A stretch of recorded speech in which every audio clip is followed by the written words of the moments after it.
Lakshmi ceramics நம்ம shop அனைத்திலும் top. All top brands எல்லாம் ஒரே இடத்துல. Lakshmi ceramics, India's largest retailer. இனிமே கண்ணை மூடிட்டு கடலை எண்ணெய் வாங்கலாம். ஏன்னா மந்த்ரா கடலை எண்ணெய் இதயத்தின் தயாரிப்பு. வறுக்க, பொரிக்க, ஏன் எல்லா சமையலுக்கும் மந்த்ரா தான். மந்த்ரா கடலை எண்ணெய், அபார ருசி, ஆரோக்கியமான உடல் நலம்.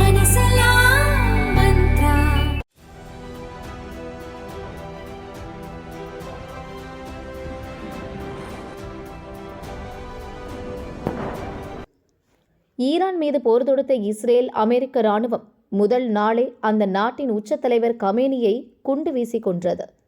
கமேனியுடன் சேர்த்து அவரது மனைவி, மகள், மருமகன், அமைச்சர்கள், தளபதிகள் என 50க்கும் மேற்பட்ட முக்கிய புள்ளிகளும் கொல்லப்பட்டனர். ஒரு நாட்டின் உச்ச தலைவரையே கொன்றது சர்வதேச அளவில் பெரும் பதற்றத்தையும் பரபரப்பையும் ஏற்படுத்தியுள்ளது. தங்களுக்கு அச்சுறுத்தலாக இருக்கும் ஈரானில் ஆட்சி மாற்றத்தை கொண்டு வருவதுதான் அமெரிக்கா மற்றும் இஸ்ரேலின் முக்கிய நோக்கமாக இருக்கிறது. ஈரான் வசம் இருக்கும் அணுசக்தி கட்டமைப்புகளை மொத்தமாக தகர்த்துவிட்டு தங்களுக்கு சாதகமான ஒரு நபரை அதிகாரத்திற்கு கொண்டு வர வேண்டும் என்று இரு நாடுகளும் விரும்புகின்றன. குறிப்பாக ஈரானில் மதகுரு தலைமையிலான ஆட்சிக்கு முடிவு கட்டிவிட்டு மீண்டும் மன்னராட்சியை கொண்டு வர வேண்டும் என்பது ட்ரம்பின் ஆசை. இதனால் தங்கள் நாட்டுக்கு தப்பி வந்த ஈரானின் பட்டத்து இளவரசரை எப்படியாவது ஆட்சிக்கு கொண்டு வந்துவிட வேண்டும் என்று நினைக்கிறார். கமேனியை கொன்றதும் இதற்கான சந்தர்ப்பம் வந்துவிட்டதாக நினைத்தார்.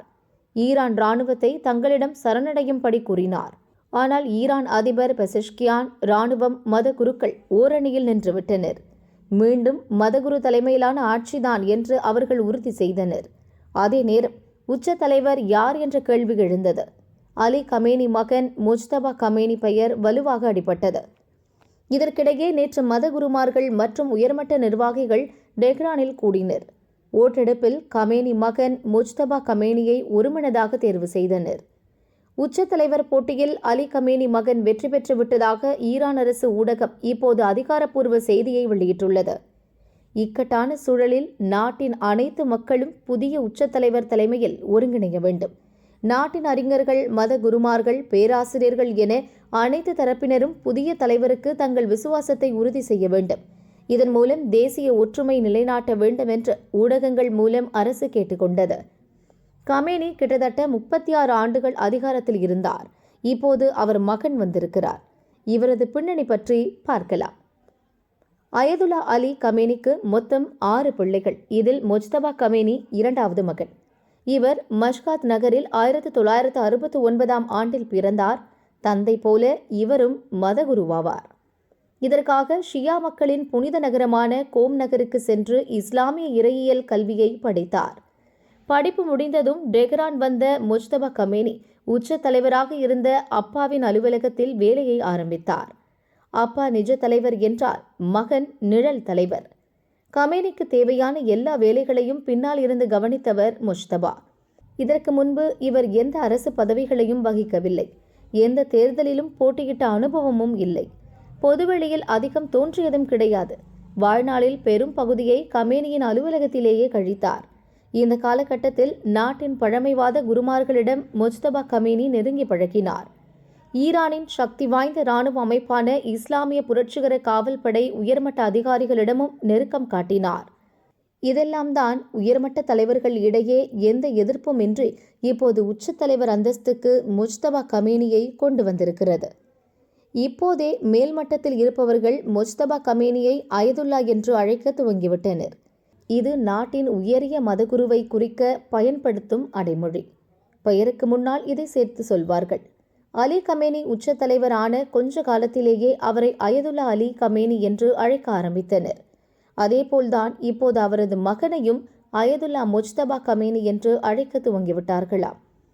என்னதான் கமேனி மகனின் உச்ச தலைவர் பதவி நாட்டின் உயர்மட்ட தலைவர்கள் இடத்திலும் மத குருமார்களிடையேயும் எந்த சலசலப்பையும் உண்டு பண்ணவில்லை என்றாலும் கூட இதை ஈரான் மக்கள் ஏற்பார்களா என்பதுதான் $1 மில்லியன் கேள்வி. இதற்கு பல காரணங்கள் உண்டு. முதல் காரணம் வாரிசு அரசியல். அதாவது ஈரானில் நடந்து வந்த மன்னராட்சி முறையை 1979 இஸ்லாமிய புரட்சி ஒழித்து கட்டியது. இந்த புரட்சிக்கு பிறகுதான் ஈரான் அதிகாரப்பூர்வ முஸ்லிம் நாடாக மாறியது. அதுவரை மன்னர்கள் ஆட்சி செய்தனர். அதன் பிறகு மதகுரு என்ற உச்சத்தலைவர் நாட்டை வழிநடத்தினார். முதல் உச்சத்தலைவராக அயதுல்லா கமேனி இருந்தார். அந்த வழியில்தான் அயதுல்லா அலி கமேனி 36 ஆண்டு காலம் ஈரானை ஆட்சி செய்தார். மன்னர் ஆட்சியை ஒழித்தபோது ஈரானில் இனி குடும்ப ஆட்சிக்கு இடமே இல்லை என்று சித்தாந்தம் ஏற்றுக்கொள்ளப்பட்டது. அந்த சித்தாந்தப்படி குடும்ப அடிப்படையில் இல்லாமல் மத கோட்பாடு அடிப்படையில் தலைவரை தேர்வு செய்ய வேண்டும். அவர் மக்களிடம் தனது தலைமைத்துவத்தை நிரூபித்து காட்டியிருக்க வேண்டும். இதுவரை ஒரே குடும்பத்தைச் சேர்ந்தவர் உச்ச தலைவர் பதவிக்கு வந்தது இல்லை. ஆனால் முதல் முறையாக கமேனியின் மகன் அந்த பதவிக்கு வந்திருக்கிறார். இது இஸ்லாமிய புரட்சி சித்தாந்தத்துக்கு எதிரானது என்று பல தரப்பினரும் கருதுகின்றனர். 2009 ஈரானில் மக்கள் புரட்சி செய்தனர். அப்போது நாட்டின் இராணுவத்தை முஜ்தபா கமேனி தனது கட்டுப்பாட்டில் எடுத்தார். மக்களையும் போராட்டத்தையும் ஒடுக்க உத்தரவிட்டார்.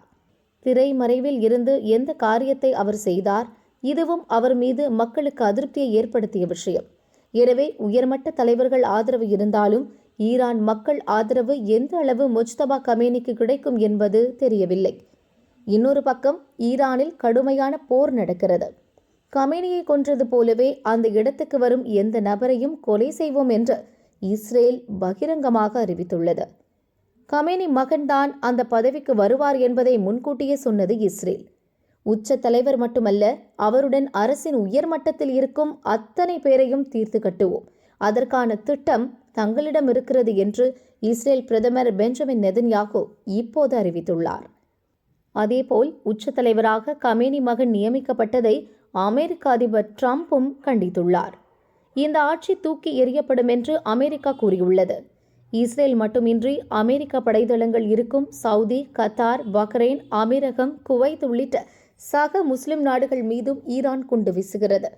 அந்த நாடுகள் ஒன்று சேர்ந்தால் அதையும் எதிர்கொள்ள வேண்டிய நிலை வரும். இவ்வளவு பஞ்சாயத்துக்கு மத்தியில் முஜ்தபா கமேனி தலை தப்புமா என்பது சந்தேகம்தான் என்கின்றனர் சர்வதேச நிபுணர்கள்.